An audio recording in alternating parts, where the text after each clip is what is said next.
Ladies and gentlemen, welcome to Retro Warriors episode 544. Woo! As always, I'm your host, Justin Baker, and as always, I am joined by viable human Chris Saturn. You sounded like you were running out of breath when you were giving the episode number. I feel like I'm running out of A lot of it is I flail my arms. I'm still doing it so vigorously Kermit-like? that it kind of wears me out. No, it's like it's turned into this like way up in the air karate chops. I see. When we do it, I'm just really glad that we don't do it in person, I think is what I'm saying anymore. Because I don't think I can intro the show without doing it. If we gave you little flags, could you like talk in semaphore as you're doing it? It looks like that's what I'm trying to do, I think. Sometimes it's crab claws up in the air, mostly karate chops. Anyway, welcome to the second show of the evening. No one can tell. No, we're fresh as daisies. We're coming into this full steam and completely coherent. We got this. Nothing's weird. Everything's fine. It's normal. It's been my mantra for 2025. Nothing's weird. Everything's fine.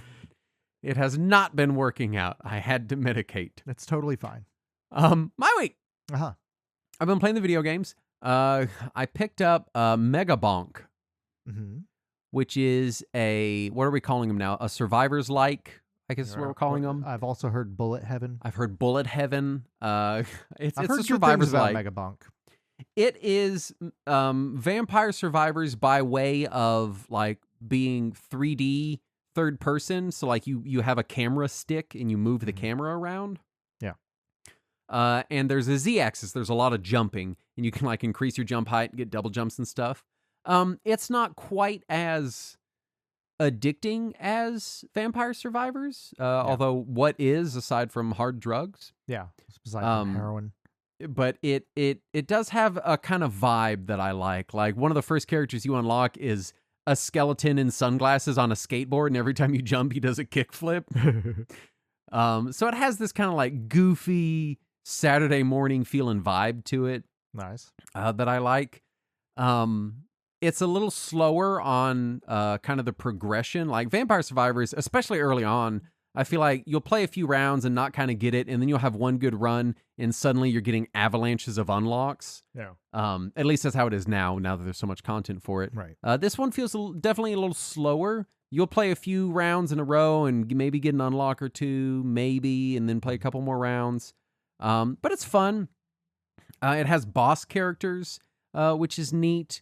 And you can actually finish levels. The whole point of the level is you're trying to find the boss portal and then summon the boss, which you can do whenever you want, but you need to be powerful enough to do it. So there's a little bit of fun gameplay there of like trying to assess your power level and when you want to summon the boss or not. Then you can go through the portal and it takes you straight into the next level. And it's, it's different enough to bring something new to the table, not just the, new perspective of being like 3D third person. And I think it's like less than $10, I think. I don't remember how much I paid for it. But if you're a Survivors fan and you've burned yourself out on all the other Survivors likes, you're tired of Halls of Torment, you're done with the whatever the Dwarven mining one was that was pretty good. You've unlocked everything in Vampire Survivors. I think it's a good next one. If you're looking for another one. Yeah. And it runs good on Steam Deck, which is where I've been playing it. So that's been nice. That's been fun. Still doing the Battlefield stuff. I think I've hit a point with it where it's just kind of a thing. Like I log in and I do my dailies and then I log off sort of thing.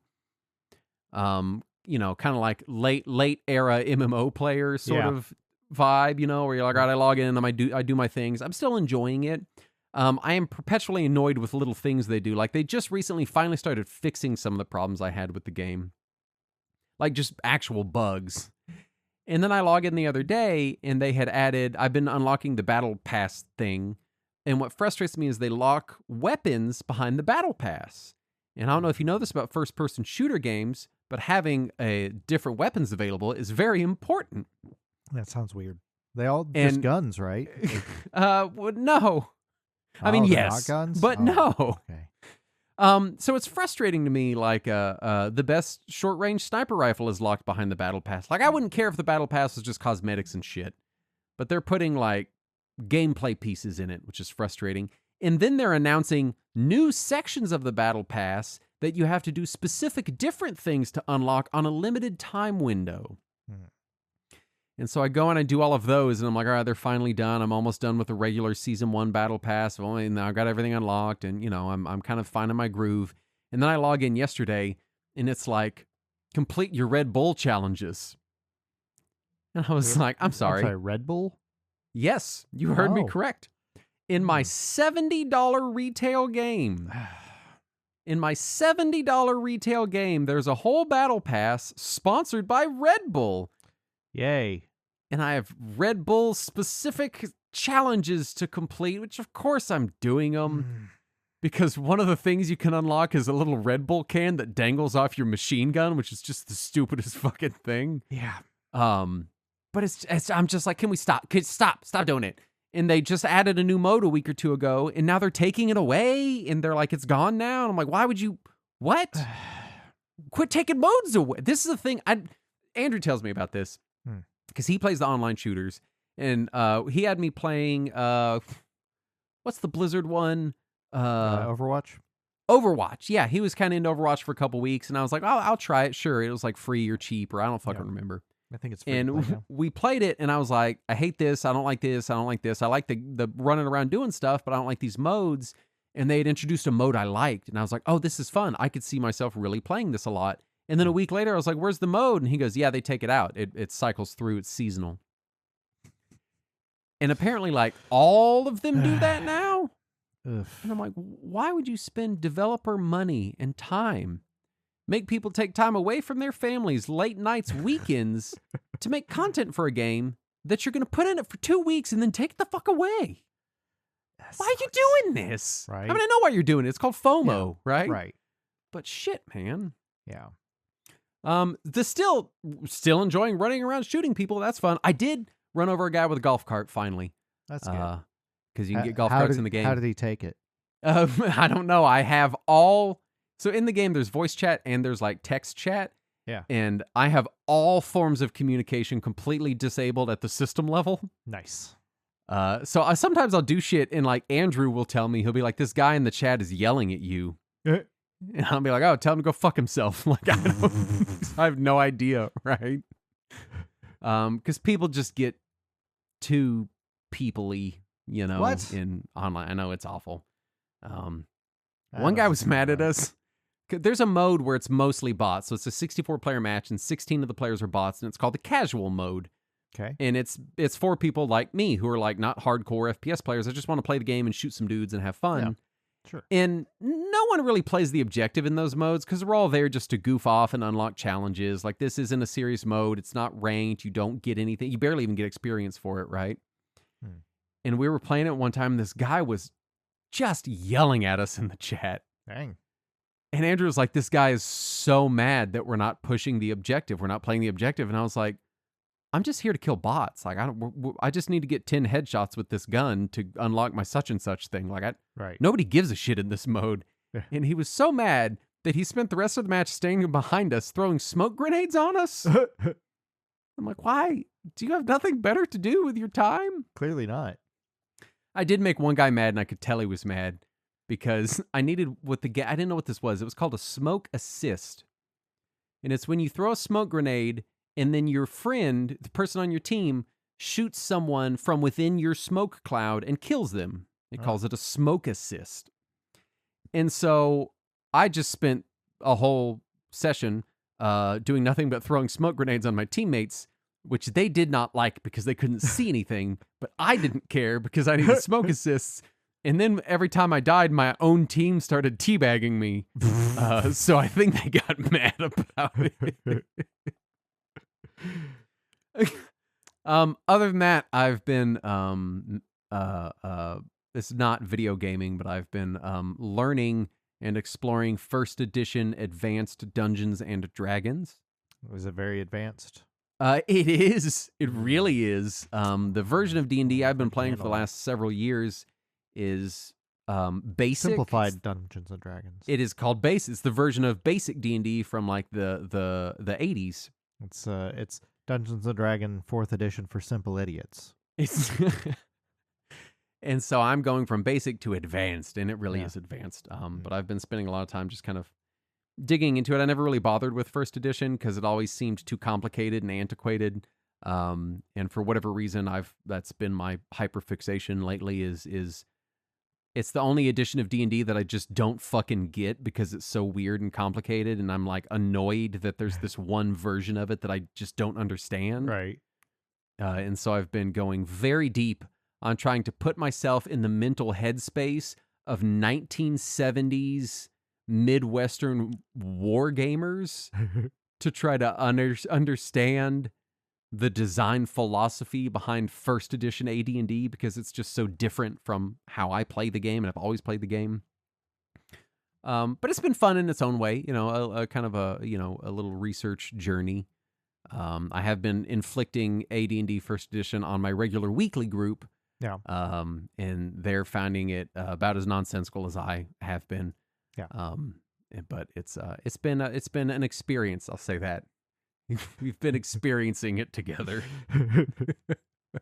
Anyway, what have you been playing? So, it's that time of year when everybody is putting out their best of the year lists and everything. Uh-huh. And so I was looking for some best of the year lists that weren't just Silksong and Clair Obscure listed multiple times in different font sizes. Right. And so I was trying to find some games that maybe were games that I hadn't heard of or hadn't played. And I found a couple that were worth trying out. I found Zexion. I think it's pronounced Zaxxon, Satter. Oh, yeah. Sorry. Zaxxon. No, wait. No, that was 40 years ago. No, it's called Zexion. And it's basically NES Metroid with bosses that are kind of Mega Man-like and moment-to-moment gameplay that has some Gunstar Heroes vibes to it. Yeah, I was looking at it when you because you just showed up in the modern chat and were like, has anyone played Zexion? And I was like, what the fuck is that? I don't know. I have not. So now I'm about 6 hours into it, and it's really good. It definitely it has that same like claustrophobic exploration vibe that earlier Metroid games have. Yeah, it does definitely it looks a little creepy, really well. Yeah, it's more goofy than it is creepy. It's creepy looks like in NES. Terms. It looks like creepy by way of like NES Wizards and Warriors. Yeah. That I'll give it. And so far I'm really pleased with it. The one complaint that I had was that you could only see, when you look at your map, you can only see a little bit of area around yourself. Mm-hmm. But then I found a power up somewhere that gave me the ability to see all of the map. So nice. It's an intentional design choice, it seems.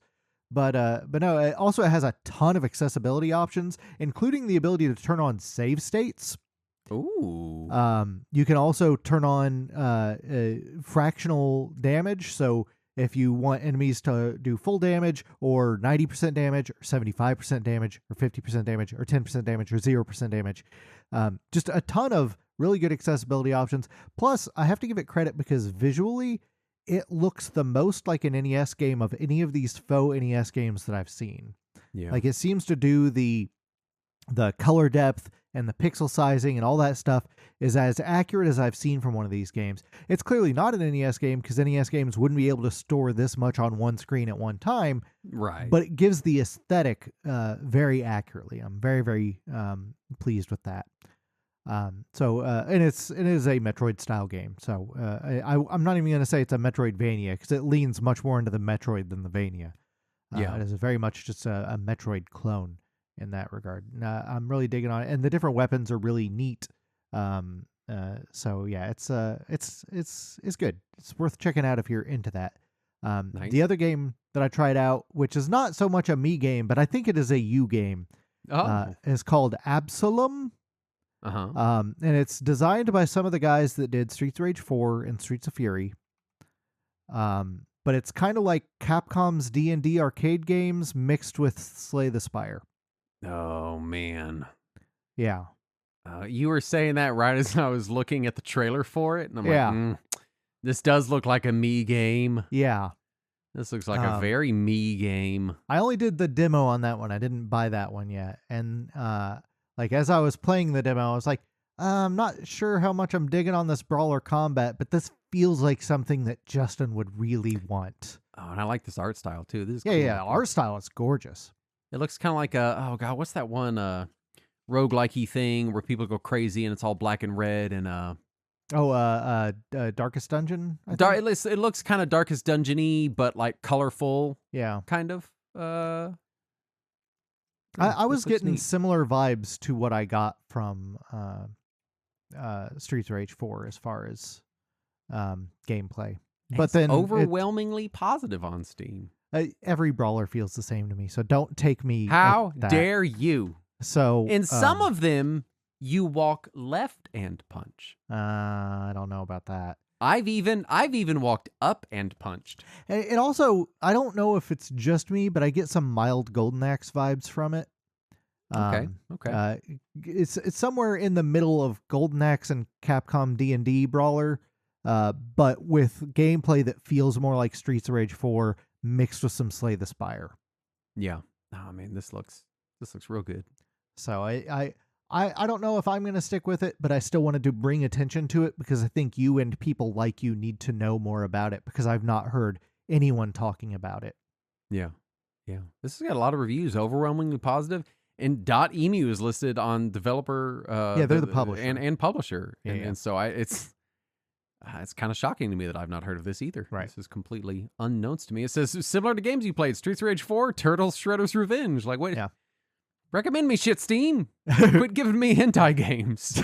Recommend some good shit. Stop clicking on the hentai games, Justin. Well, I want to look at them because they're funny. I have that turned off on my Steam. It does not recommend. I anything. eventually did because my recommendations are so fucked. Because I would sit there and read them with Andrew after talking Wizards because they were fucking funny, and I'd be like, "Look at this one, no, look at this one." So Steam just sees me opening them one after the other and then sharing the links. So I eventually, I had to turn them off, and I miss laughing at them. Yeah, but Zexion is good, and Absalom looks like it probably is good. It's not for me. Not your vibe. Yeah. Yeah.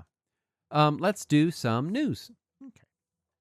First up, a lost chapter of Quentin Tarantino's Kill Bill is being released as a chapter in Fortnite. It's the weirdest news, and they even brought Uma Thurman back. I think.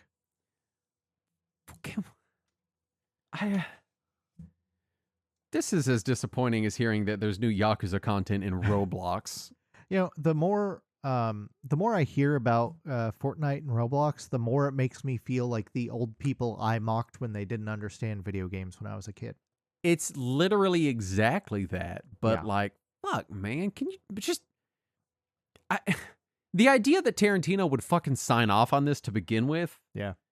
like he's always kind of been an asshole, but he's always kind of been an asshole that had some sort of weird like high art principles of some sort. He always seemed to kind of regard cinema in this very, sacred way. Yeah. And the idea that he's releasing new Kill Bill content as fucking Fortnite exclusive.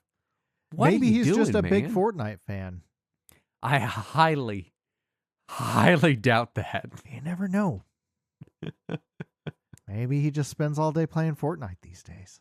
I think more realistically is someone offered him a huge fucking sack of cash and he didn't have to do anything. But the interviews with him seems like he's very involved in it. Why? I don't know. It seems like he is passionate about it too. I would love if his second act, going from like cinema is my muse, turns into, oh, I'm all about that Fortnite content. This is high art, the high art of Fortnite content. I don't know, man. I don't get it. The fuck are you doing, Tarantino? Yeah. Yakuza 0 is being delisted on all platforms on December 8th. Did you only put the sad news in here? Is that what this is? This is just all the news. The Windows Store versions of Yakuza Kiwami and Kiwami 2 are also being delisted at the same time. It is unknown if other versions of Kiwami 1 and 2 will follow. I've heard some fan outcry of the fact that these new versions, specifically the Kiwami 1 and 2 new versions, don't really provide like a new game price tag worth of content. Yeah, they're but basically just the same. Yeah, after they delist these old ones, that'll be the only price tag you can get Kiwami at, which is really frustrating. Well, they haven't said yet if they're going to delist it on Steam or GOG. And True. And I don't even know if the new versions are coming out on PC. I think it's just console for these new ports of Kiwami 1 and 2. Zero, Mhm. however, is getting its director's cut on every platform, and that Yeah. will be the only version available for sale. And it's going to sell for I think $50 or $60. And a lot of people don't like the new content in Zero director's cut; they prefer the original Oof. version. So that is an unfortunate misstep there. For people who do own the original, they are going to allow an upgrade to director's cut for only $15. $15, man. Yeah. It's kind of frustrating. I think part of it is that, and I know that this is just kind of a me thing, but the Yakuza games have always been kind of budget kings for me. Yeah. Like, I know they release at full price, but they Right. tend to go on sale fast Relatively and quickly, often. yeah.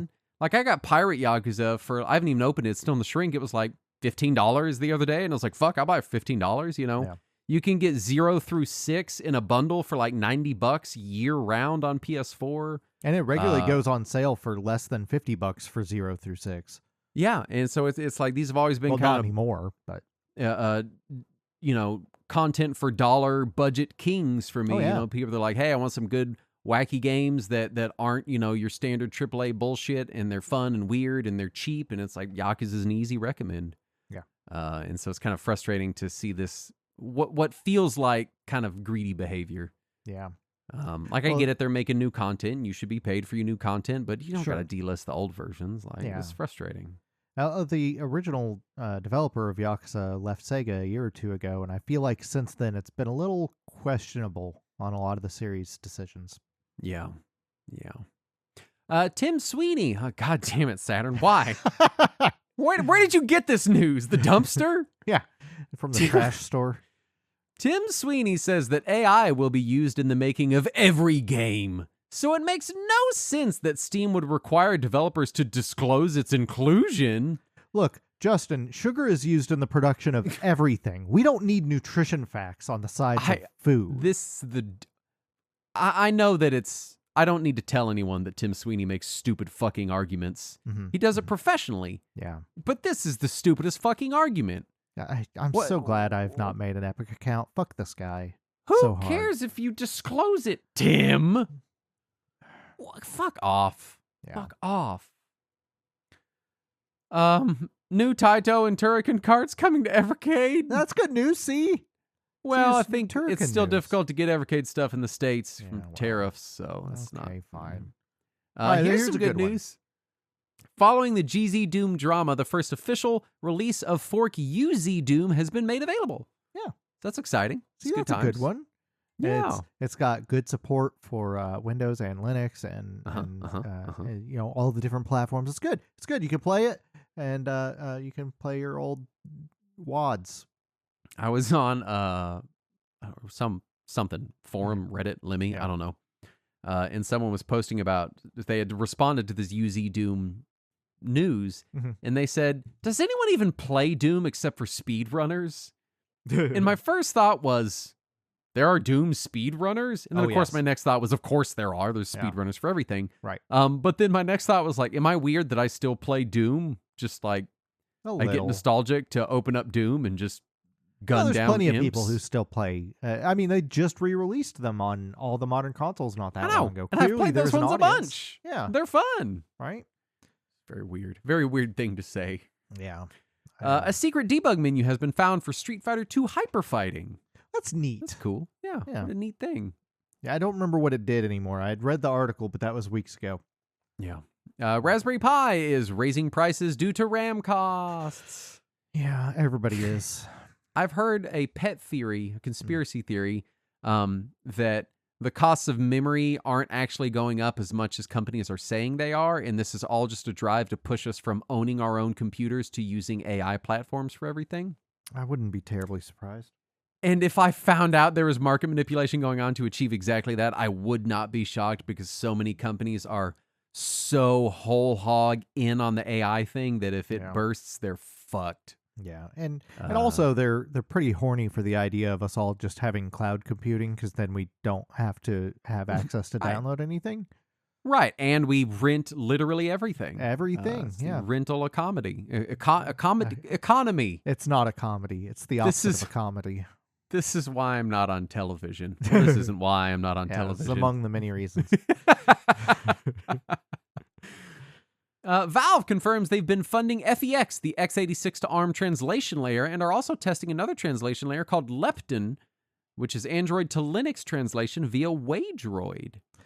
They've also had to come out 100 times and say they are not making a phone because everyone immediately is like, they must be making a phone. And my thought is, why does everyone have to make fucking phones to be exciting in the tech news? Yeah, there's a but lot of cool. ARM devices that are not phones, guys, including laptops and tablets and phones. And oh, shit. Raspberry Pis and their upcoming headset.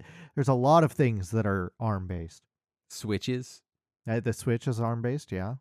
I'm Justin. I have my problems with Valve, but I like where their head's at Right. now. I like where their head's been at for the last few years, and I think part of that is because they're not fucking public. Right. And they're you also know. not fucking their customers to make an extra penny. Yeah. Valve is one of the last few companies that I really worry about, like, what's going to happen to gaming. Yeah. Like, Valve and CD Projekt are the two that I'm like, man, if either one of them, I don't want to go off on a tangent, but I have to go off on a tangent. I meant to say this during the pre-show, but it completely left my mind. Okay. And I know you specifically hate this, but I had the weirdest fucking dream the other night that me and Andrew were playing Mario Kart with Shrek. And somehow Shrek's kid went missing. And so he looked in Shrek's kid's bedroom that was in my apartment for some reason. He wasn't there. So we had to go to a mall in Mesquite to find his kid. But the mall wasn't open yet. So we had to go to the security booth. And the security booth was run by Gabe Newell. And he kept trying to order us spicy chicken nuggets from Wendy's. And he kept calling them spicy Wendy's chicken nuggets. And I kept insisting that it is Wendy's spicy chicken nuggets, not spicy Wendy's chicken nuggets, because that's not how adjectives work. And it was just the weirdest fucking dream I've had in years. Sad, you have to stop taking LSD. I think Right? this is your sign. Something was very wrong that day. And I just woke up and I was like, why the fuck was Gabe Newell and Shrek in my dream? What is going on with my life right now? God damn it. Anyway, sorry. Just quick tangent there. The fuck was I? Post-release testing shows the Analog 3D has timing inaccuracies versus real N64 hardware as much as 15%, which is pretty big timing inaccuracies for a console that claims to be, the be-all, end-all N64. I don't know, Justin. I have been told by several YouTube reviewers that the Analog 64 is the greatest hardware that's come out in years. Did you know it plays N64 cartridges? And those are basically the best games. Oh my god, I can play Blast Core and Body Harvest and Jet Force Gemini and Glover and stop me when I name a good game. And just keep saying Glover over and over again. You'll Donkey get there. Kong 64. Buck Rumble, Vigilante 8, Wrestling. Zelda? Zelda. There it is. We found one. Per a post on their Discord, Old Unreal, the project Old Unreal, says they've reached an agreement with Epic to redistribute Unreal Tournament 2004 for free, alongside a suite of upgrades that allow the game and its server client to run more fluently on modern operating systems and hardware, which is fantastic. Yeah. I will say I've not had any issues running UTO4 or the server at all, but clearly someone is if they're trying to figure this shit out. Well, part of it is that it's still a 32-bit application, and that's true. 32-bit Windows is no longer available. 32-bit Linux is basically no longer available. It's being discontinued by almost every distro. And those 32-bit libraries are getting clunkier and more annoying on a lot of machines. Yeah. The macOS version doesn't play on modern macOS at all. So even if it mostly plays fine on most machines, having a more modern native version is still great news. Right. It's great to see it preserved, and it's a great game, and we should spin up our Retro Warriors server because, man, that was a good time. Then we can play some Bombing Run and nothing else. Because I insist we only play Bombing Run. And finally, Konami and Numskull have collaborated on a series of Metal Gear Solid Triangle-themed toiletries, including soap, shampoo, and body lotion. Finally, you can smell like Snake without having to buy that Snake perfume they made a little while back. I guess. Why does Konami want us to smell like Solid Snake, Justin? I don't fucking know. I don't know. I'm imagining me on the couch and being like, Sweetie, can you pass me the Metal Gear Solid Triangle Solid Snake body lotion? My elbows are dry. Like, My elbows are dry, and I don't know when I'll need to do some CQC. Sure, honey. What smells like swamp runoff? Oh, you. Crab battle. I fucking guess, man. All right. Whatever. Yeah, I don't know. I don't know what. I don't know who at Konami keeps thinking, not enough people smell like Snake yet. Well, once you're done shredding on your Castlevania skateboard, and you got your skateboard stank all over you, you want to rub, you got to clean up with some Metal Gear Solid soap and shampoo. Maybe you can get some lotion that makes you smell like the end.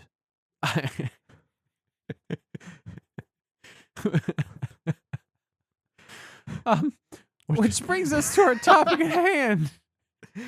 Not gonna guess what that smells like first. Nope. Which is Commodore. Yeah, I'm keeping up with the Commodore. it's not keeping up with you, Justin. It's dead. Oh no. Synopsis: a computer company so important that they named a naval rank after it. That's very kind of them, really. It's so nice. Yeah. Some quick info about Commodore. Founded in 1958 or 1976, depending on which tax documents you believe. I assume we'll get into that. Yeah.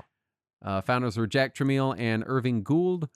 Created in Toronto, head office in the Bahamas, actual headquarters in Westchester, Pennsylvania. Definitely totally above board. Yeah. Everything's fine.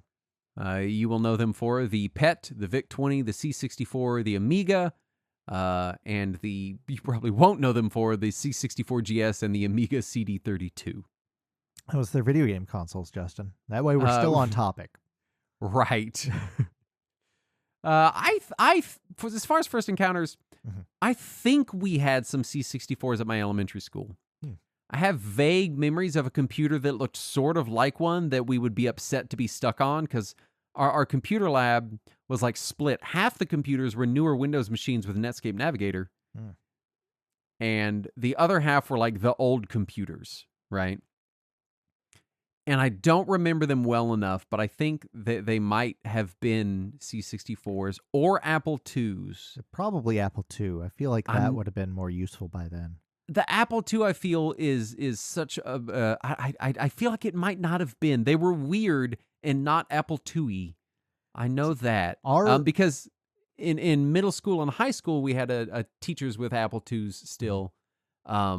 And I feel like I would have remembered and been like, oh, those are the things from elementary school, but I do not. Our weird old computers when I was in school were TI computers. Oh my God. And then our new computers were Tandy's running DOS. Oh, thank goodness a Tandy. And then when I was in middle school, we got some Windows 3 machines. I think they were HPs. And then in high school, we had some Windows 95 machines. I do remember one of the games on the old computers, and maybe someone will remember this game. It was a hide-and-seek game, and it was like shitty 8-bit, vectory looking graphics, and it'd show up an image of like a playground, and there'd be this little elf character sticking out very obviously from behind like a slide or some shit, and you'd have to like move the cursor with the keyboard over to it and click on it, and it would be like, hey, you found me, and then it would switch to the next slide. So it's like, where's Waldo if all the other people weren't there? Yeah, it's like, where's Waldo if you were trying to find Waldo in an empty room with one lamp in it? Yeah. Hey, Waldo, you behind the lamp? Oh, you got me. I don't know why you did your Waldo voice, and my first thought was, oh, that's what Waldo sounds like? And I was like, no, he's just doing he doesn't know what fucking Waldo sounds like. Now, me and Waldo go way back. That's exactly what Nobody can even find him. How do they know what he sounds like?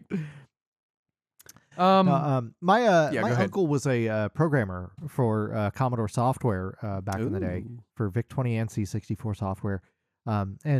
So he, with one of his bonuses from work, bought Commodore 64s for his parents and for all of his siblings sometime in the mid to late 80s.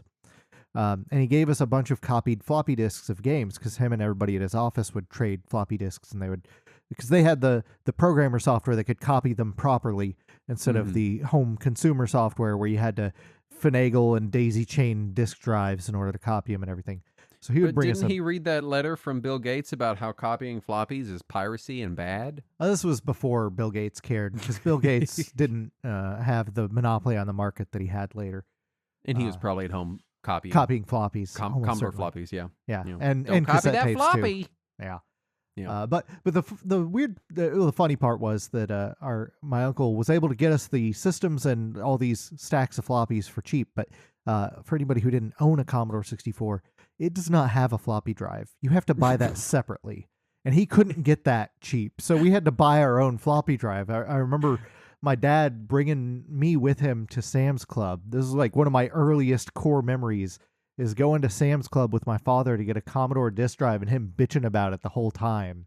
Yeah. He was like, oh, your mother's brother Robert gave us this damn computer and doesn't even have the damn disk drive. I don't know what it looks like. And us go into electronics at Sam's Club and be like, you got that disk drive for the Commodore? And they're like, oh, you want this one? I'm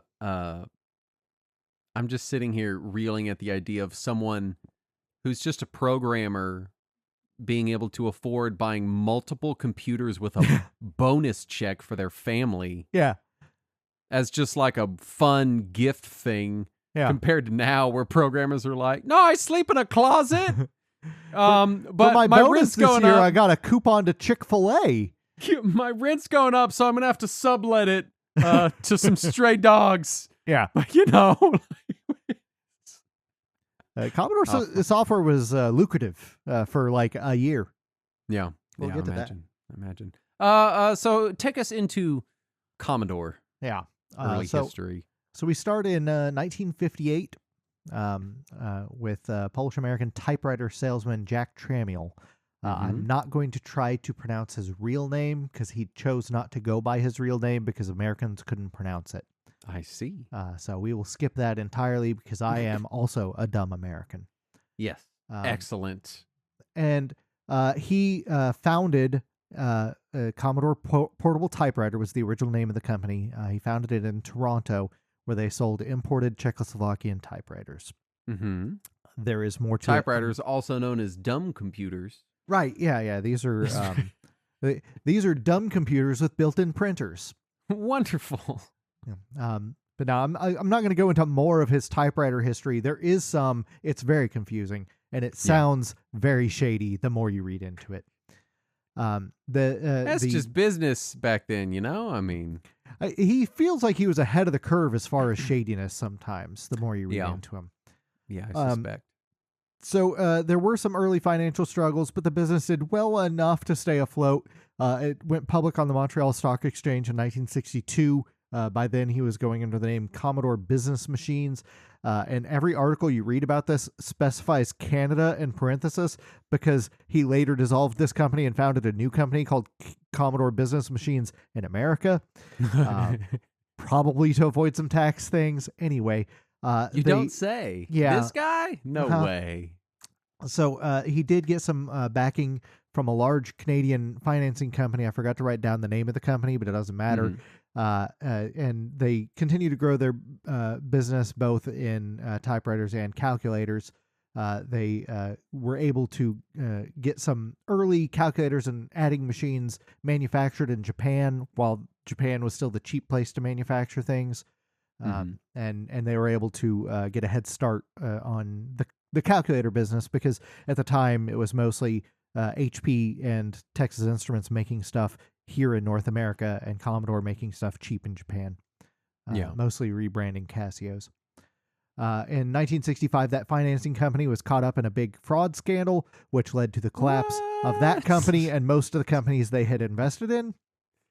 Somehow, Commodore managed to avoid it entirely, and of all the companies they had invested in, Commodore was one of the few that on paper was up and up. So they did not go bankrupt at that point, but they were very close to it because suddenly they didn't have their financial backer. Right. So they turned to a Canadian financier named Irving Gould for help, and Gould fronted the money to cover Commodore's debts in exchange for a sizable stake in the company and the title of chairman. Some debts continued to rack up, but Gould kept bailing them out. and eventually Gould talked them into shuttering Commodore Canada and then founding a new company in the Bahamas called Commodore International with a new subsidiary, Commodore America, that would be the actual business. This guy seems real reliable. Everyone in this story is very shady, Justin. All of this feels like guys with cigars in their mouth the entire time. Yeah, this feels like some Mad Men shit. Yeah. It really feels like Looney Tunes businessmen the whole time. So early on, one of the microprocessor manufacturers that they were working with for the calculators was MOS technology or MOS technology. I don't know how people pronounced it at the time. I think they called it MOS technology, if I remember right. It's been a long, long, long time since I've seen or heard any contemporaneous reports about it. Anyway, this guy Chuck Peddle at that company convinced Tramuel that they should ditch the calculator business and get into this home computer thing that's getting started at this point in the mid to late 70s. Smart typewriters, as they were known. Yep, the smart writers. Now Tom Hanks has cornered the market. That's what we're going to call them in the future. So this guy, Chuck Peddle, he worked with Commodore to design the first computer, which was the PET 2001 in 1977, which I don't know if you've ever seen what the original Commodore PET looks like. I've not, no. So it was mostly made out of steel. Oh my God. And it reused a bunch of components from their calculator. So all the keys on the keyboard are old calculator buttons. Calculator keys? And it looks... Oh my God, I'm looking at this thing. It's very unpleasant to type on one of those things. But what it was very cheap. And so they sold a shitload of them. Yeah. Got your cassette reader built right into the fucking deck here? Yeah. How fancy. So, because it was so cheap, over the next 3 years, Commodore's share in the computer market grew very, very quickly. They were listed as one of the top 3 largest microcomputer companies within 3 years. However, the PET itself started quickly losing market share because 1, it was cheap, 2, it was ugly, and 3, it was really weak compared to everything that Apple and IBM had on the market. Cheap, ugly, and shitty. You can only pick all 3. So Commodore's share of the market ended up falling to under 5%, and they were desperate to get back into the business. So they went back to MOS technology and made a new chip, and then they came out with the VIC-20. The VIC-20 I've heard of this one. Was a bigger success. First released in Japan in 1980 before releasing internationally in 81. It was the first home computer to sell 1 million units, according to Commodore. I found no other sources that said this. And no one else. I found no other sources that said it, but I found a lot of sources, historical sources, that are all like, if you look back, the first computer to ever sell 1 million units was the VIC-20, according to Commodore. Jack Tramiel promises that it's true. So it's certainly a worthwhile promise. What happened to the previous 19 VICs? Was there just not... So it was called the VIC-20 because it had a combined 20 kilobytes of RAM and ROM. Its father is the Victor 20. Yeah. No, that's a different company. Victor's a different company. We're not getting into that. I'm working on my 2 minutes of 1980s home computer-based stand-up. So the VIC-20 eventually sold 2.5 million units by the time it was discontinued, which for a computer in 1981 is pretty impressive. Sure, yeah. That's, it's respectable. That's also when Commodore began their strategy of drastically undercutting their competitors' prices and taking a loss on their hardware in hopes of making it up on accessory sales like tape drives, disk drives, printers, monitors, et cetera, et cetera. Pretty standard business practices for a lot of video game consoles in the future from here. You'd end up with all kinds of fathers angrily going to Sam's Club to buy a floppy disk drive. Right. Commodore also aggressively marketed the device to schools and libraries at a price under $100. They often had a buy two get one free promotion on their computers. Oh, the Chromebook model. Yeah, basically, they were in the Chromebook scene before Chromebook. Just dirt cheap computers they're selling to schools and libraries, and it is a dirt cheap computer. The VIC-20 is rough. It has incredibly low resolution, but it technically functioned, and it came with a big ass basic programming book so that you could teach yourself BASIC. Perfect. Make your own software if you're so fucking smart. That's basically what it was. Most of the Commodore magazines at the time, like half of the magazine was all just code. Like, Right, type it's it just in. basic and you type it in. Yeah. Yep. Yeah. I'm looking at it now. It looks like, to my untrained eyes, if I squint, it just looks like a Commodore to me. Yeah, it just looks like a C64. It looks the same. They're very similar design wise. They're virtually like just looking at the machine looked the same. The on screen appearance you could tell the difference because it was much closer to Atari graphics than it was to 8-bit graphics. No, I guess the Atari is also 8-bit. Whatever. Anyway, it looked like Atari 2600 games.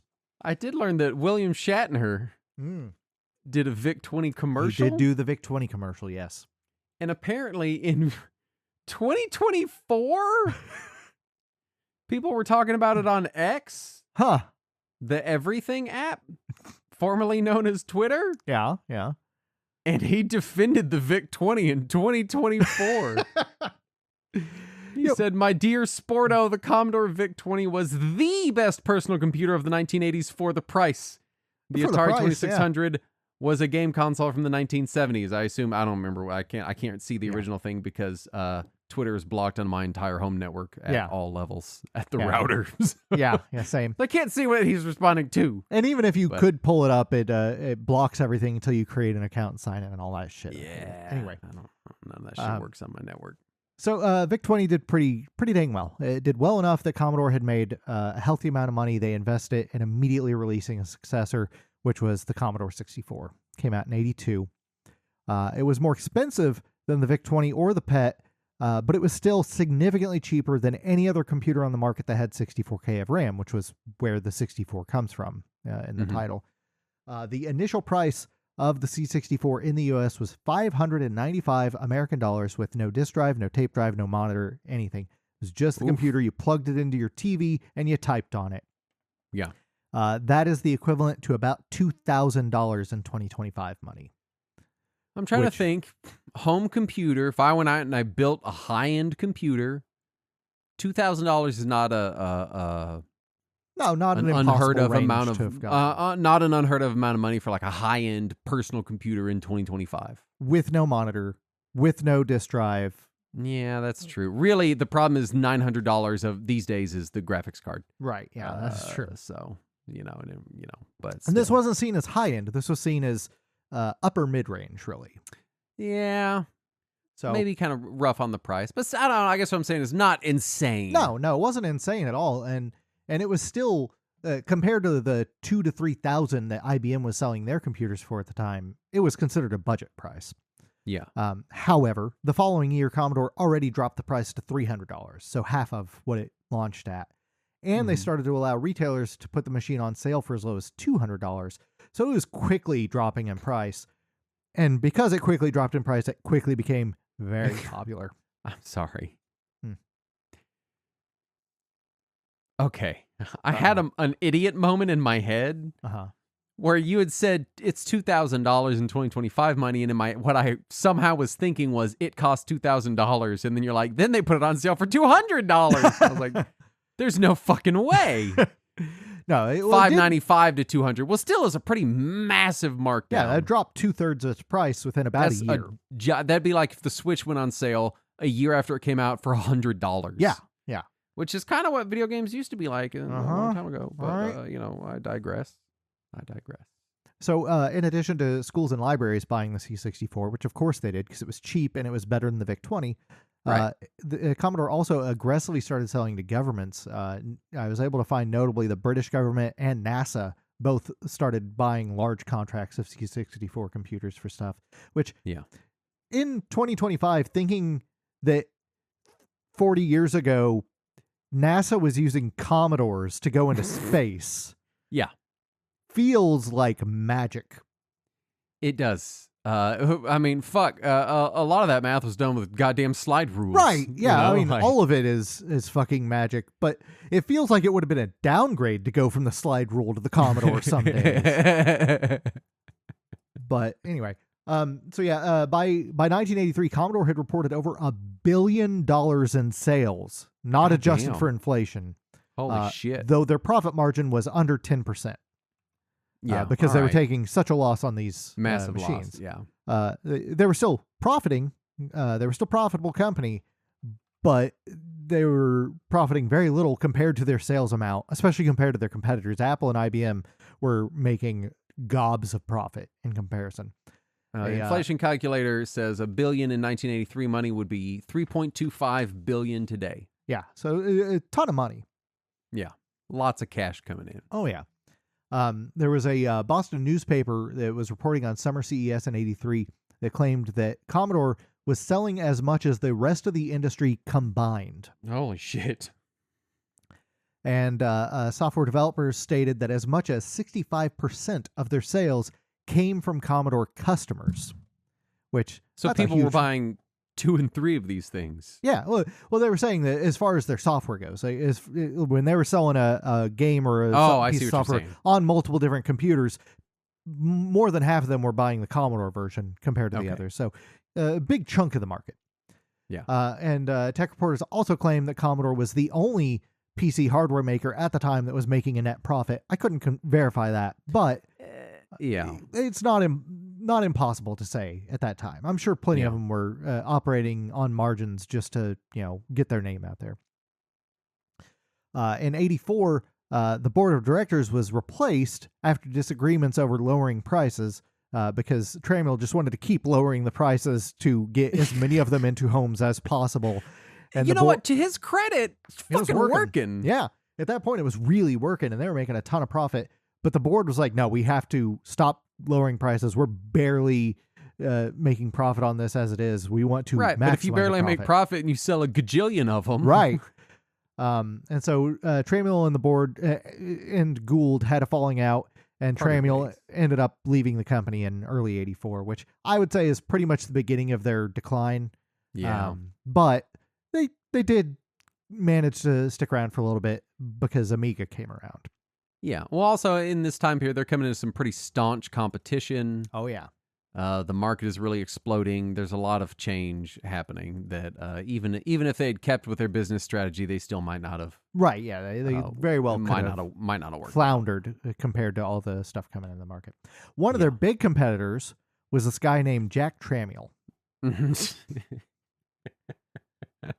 The typewriter salesman? I know. So as soon as he leaves Commodore, he went and founded a new company. I think he just called it like Tramiel Enterprises or something. Yeah, sure.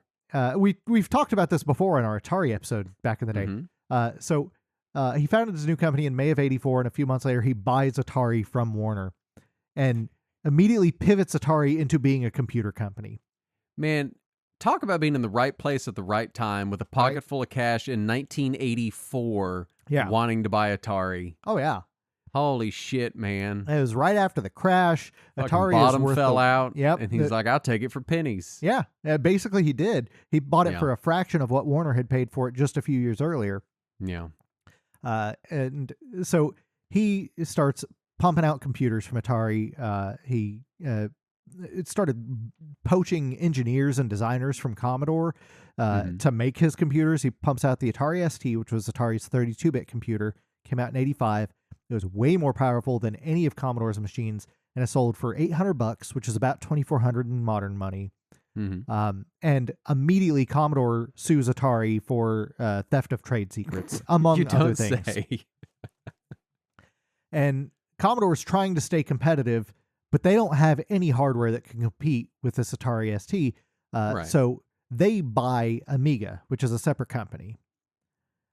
But before they bought Amiga had signed a contract with Atari when it was still owned by Warner to create a video game console that Atari could later sell as a standalone computer. And Amiga just pretends this contract didn't happen. They're like, well, we never could finish that home console. Anyway, we're going to start making a computer for our new parent company, Commodore. Yeah. And so naturally lawsuits back and forth all over the place. So Commodore had bought Amiga because they were struggling financially. All these lawsuits are springing out everywhere, but Commodore does release the Amiga. They released the Amiga 1000 in 85. We talked about this briefly on our episode when we were playing some Amiga games, the Discovering the Amiga episode. Discovering the Amiga, that was a fun one. So the Amiga 1000 releases an 85 for $12.95 or $3,900 in today money. Right. We are getting into this is ridiculous territory. Yes. Which, granted, computers were ridiculously priced at the time. IBM was Sure. still selling for $2,000 to $3,000 in that day money. Sure. So it was still way cheaper than IBM, but way more expensive than what Commodore was known for in 1985. Because the C64 was dropping to like $100 by this point. Yeah, so and you're looking at less than a tenth of the price. Yeah. Compared to, I mean, like, yeah, the Amiga's more powerful, but Sure. what are you really doing? What is the average person really doing on a computer in late '85? Yeah, aside from playing Skate or Die. Right. So, the Amiga did pretty well. It didn't do that well here in the US, but it did pretty well with enthusiasts, with power users. But price-wise, it just couldn't compete. By the time they released the Amiga 587, which they sold at a much lower price, $700, which would be about $2,000 in today money, they started to get some more success. But by this point, it had been years that Atari and IBM and Apple and all these other IBM clones are just gobbling up market share. Oh, yeah. So it was really pretty rough point for them to still be in the computer business. The Amiga did technically outsell the Atari ST in most markets, but both machines really failed to stack up at all to IBM clones of the Mac. Yeah. Which is why we're not all using Atari STs today. Ataris, yeah. I'm not going down to the Atari store to get my Atari phone fucking fixed. Right, yeah. Because the battery swelled up. That'd be so neat. Anyway. No, we say that, but we would hate them as much as we hate all the other companies now. Yeah. We just like to pretend it would be different if it was them. That's when you really see the decline as the Amiga starts to taper off. It really between lower than wanted market share, which their market share wasn't terrible, but it wasn't what they needed. Mixed with all of these lawsuits with Atari, that was really the death nail. There's just nothing they could do to stay above water at that point. Amiga's reputation in the U.S. Was pretty low just because everybody still saw Commodore as the budget brand from all the years of the VIC-20 and the Commodore 64. And the Amiga is not a budget computer, and it couldn't really compete as one just because its hardware was too expensive for that. It wasn't even trying to. Right. And Commodore's leadership became known as, quote, a well-known revolving door. After Tramiel left, it was just one CEO after another, just constantly cycling through them.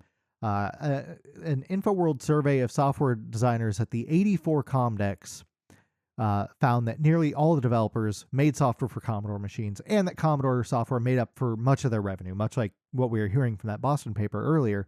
Yeah. But by the 87 Comdex, 3 years later, the same InfoWorld survey found that 0% of developers they spoke to were still planning on new software for Commodore. This is such a short amount of time. Oh yeah, this is a rapid decline.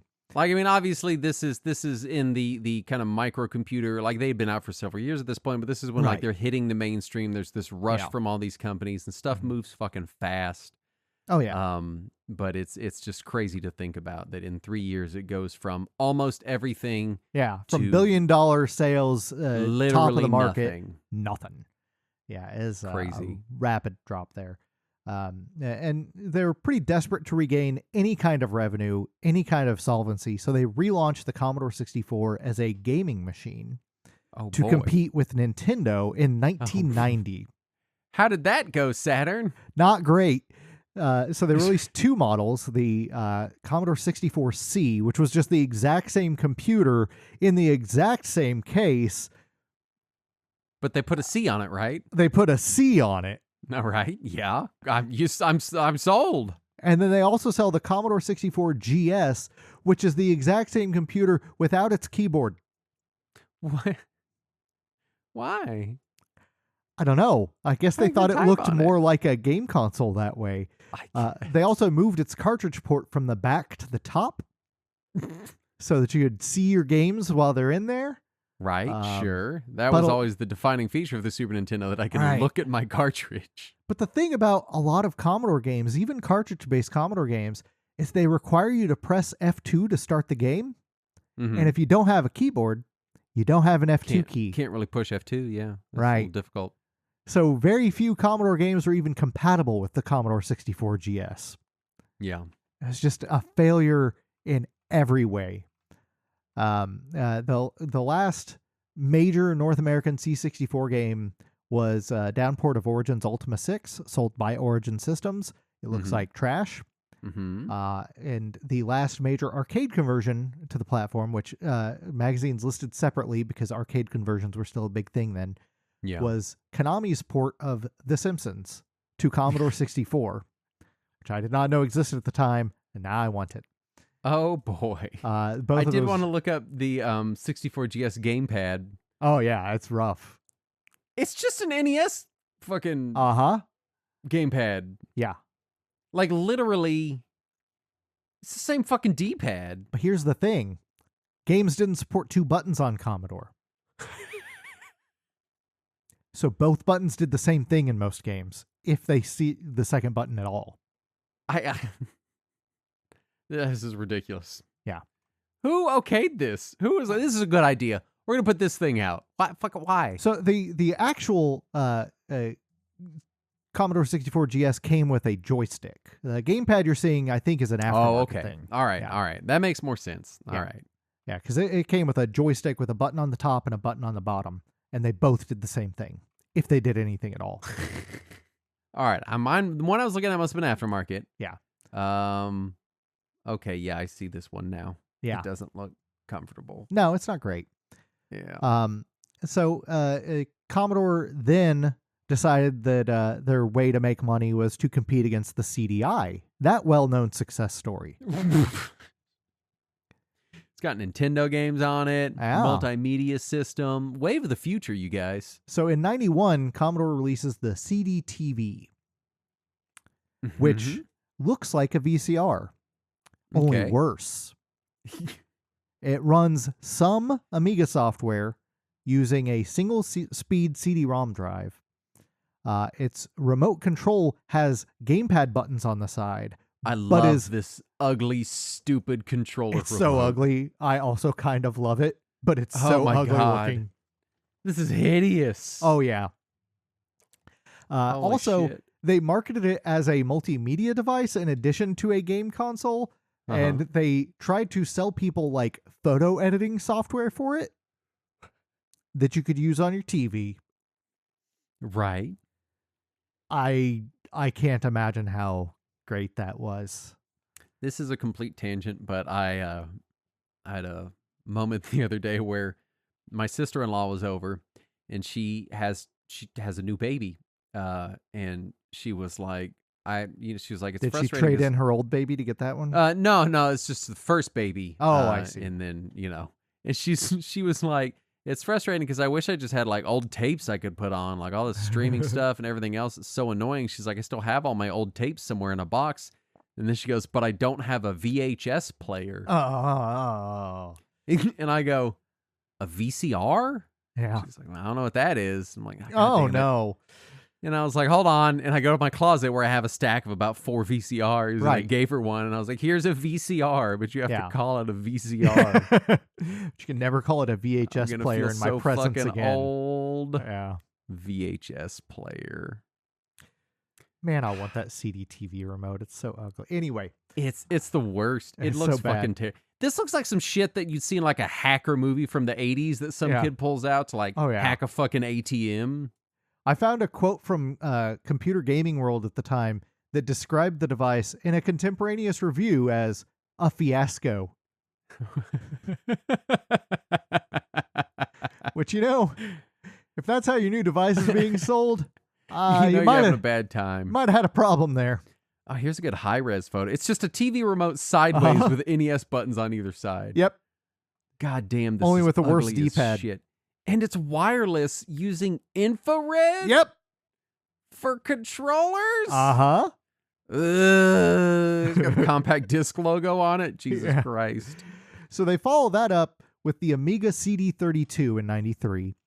All right. The CD32 was marketed as a game console based on Amiga hardware. It was fully compatible with CD-TV games for everybody who had one, and could also play mini CD-ROM based Amiga games. Its controller is worse. I've seen this one. It's upside down. They made it upside down on accident. It's the one that comes with the Amiga 400 Mini that I have, or the Amiga 800 Mini that I have. Yes, I played this. This is where I know that controller from. I played the weird upside down controller at your house. Yeah, it's not good. I was like, why is this controller upside down? It is an awkward controller. I don't like it. But it's functional, I guess. It is technically functional. But it's not good. It's not a good controller. Fortunately, the system also worked with Genesis controllers, so you could just use one. There you go. Get your real controller. But by 93, Commodore had closed all operations aside from offices in Canada, Germany, and the UK. And in 94, the company declared bankruptcy and announced full liquidation. Which is almost the end. Not quite. It gets worse. And then it ramps up again for some reason. So Commodore's UK branch, despite the company declaring bankruptcy and announcing liquidation, remained operational as a standalone company. And they tried to buy Commodore from their own parent company out of liquidation. Okay. They failed. They also went into liquidation the following year. Instead, a German PC maker called Escom bought the company's German assets and patents out of bankruptcy for $14 million and possibly the rest of the rights of Commodore. We don't know. We'll get there. So Escom split Commodore and Amiga into two separate companies, and they aggressively marketed Amiga in developing companies, and then they went bankrupt in 96. But Escom's Netherlands branch survived that parent company's bankruptcy and bought back the Commodore rights from the failed German company Escom. All right. And they renamed themselves to Commodore BV, and they sold off Amiga and all Amiga-related patents to Gateway 2000. I did not realize that Gateway bought Amiga, but I guess that happened. What the fuck? And then another Dutch company called Tulip Computers bought Commodore BV from Commodore BV, as well as all of the Commodore assets, and they made a handful of unsuccessful budget computers and web TV devices in the late 90s and early 2000s. But then another Dutch company... What is going on? I don't know. Called Yaronimo Media Ventures. Just Dutch companies all the way down? It's turtles all the way down. They bought the Commodore name from Tulip in 2004 and used it to make a series of gaming computers and MP3 players. I badly need a Commodore MP3 player. I almost bought one off of eBay in like 2005. How ugly are these? Hold on, I gotta They're find pretty them. ugly. I think it was a 512 megabyte MP3 player. Oh my god. This is bad. Oh yeah, they were not good looking. Oof. And then that company renamed itself to Commodore International Corporation. And the rights to the Commodore name and trademarks were supposedly held by their European office. But then their American office, the guy who ran their American office, formed a company in Hong Kong that the American office then sold the Commodore name and rights to. Despite the fact the European office probably still held the European or the rights. Anyway, there's a lot of problems here. That's what I'm getting at. So the European office files suit against this new company in Hong Kong for trademark infringement because they both own the Commodore names and rights. Maybe, we don't know. There's some issues here. I keep waiting for you to say, and another Dutch company. So at this point, there's been a lot of lawsuits, and no one knows exactly who the rights are held by. So now a Welsh company, Retro Games, they're the ones who made the C64 Mini. They wanted to make the C64 Mini, and they sought out to license it, and they saw all this, and they're like, never mind, we're just going to make the console and not put Commodore's name or logo anywhere on it. Right. And so they did. And so Which the seemed to work. C64 does not have any Commodore licensing. But Right. then a Delaware-based business God damn it. was founded by Commodore enthusiast Christian Simpson, and he bought all the trademarks and IP from Commodore Corporation BV in the Netherlands, the Dutch company. And they are using the name to produce an FPGA-based C64 console, but there's currently ongoing litigation regarding the rights to the name from another company in Florida that bought the rights to Commodore from a company in Hong Kong, and also from a company in Canada. We don't know who owns the rights to Commodore is what I'm getting at. And the Florida company seems to just want to be fucking around with it. They don't seem to want to be doing... they seem to be just licensed trolls. They Yeah. just want to milk some money out of it. Yeah. So anyway, the point is, nobody knows who owns the rights to Commodore, but I'm hoping that this guy in Delaware ends up with it in the end, because he seems to be the only one with any passion or care for the that's brand. doing anything worth a shit to Right. live up to the actual gaming legacy of Commodore. Gaming or computer legacy, for that matter. Yeah. But not the MP3 legacy. Is not living up to No. I think we can probably get a Dutch company to swoop in and purchase the MP3 player rights to the Commodore name. that. Finally, maybe the new reproduce- MPET. Produce some of those. Yeah.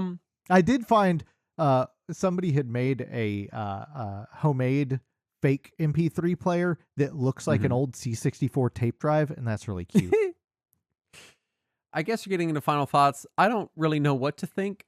Yeah. I've used Commodore computers for a grand total in my lifetime of, unless those ones in elementary school were Commodore, less than a handful of hours. Yeah.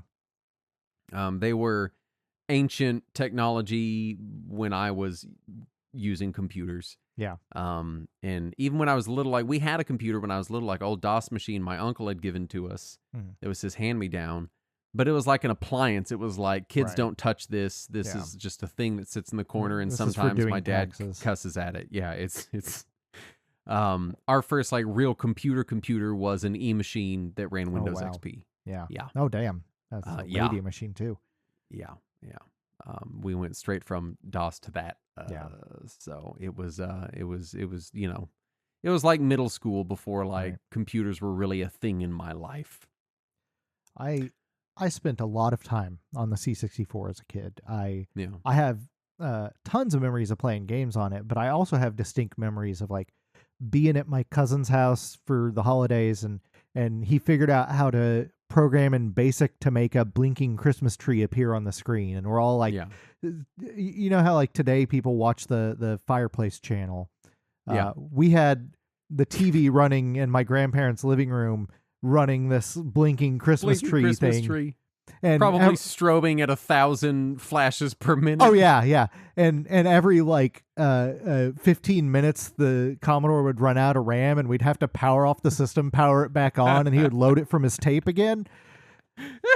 And it was just, you know, it was a distinct part of childhood Christmas was loading Yeah. up the shitty Christmas tree program on the C64. Right.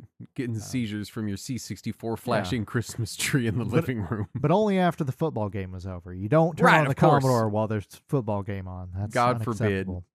I've no nostalgia for this era of computing. I wasn't around for it, and it's historically interesting to me, but Yeah. rough to journey through if you Oh, have no existing connections to And it. even if you do, so much of it not just has aged poorly, but it's so convoluted to Yeah. get it to work correctly. Oh yeah, a lot of it modern was era. just it was so process based. There were processes to make anything do anything. Yeah.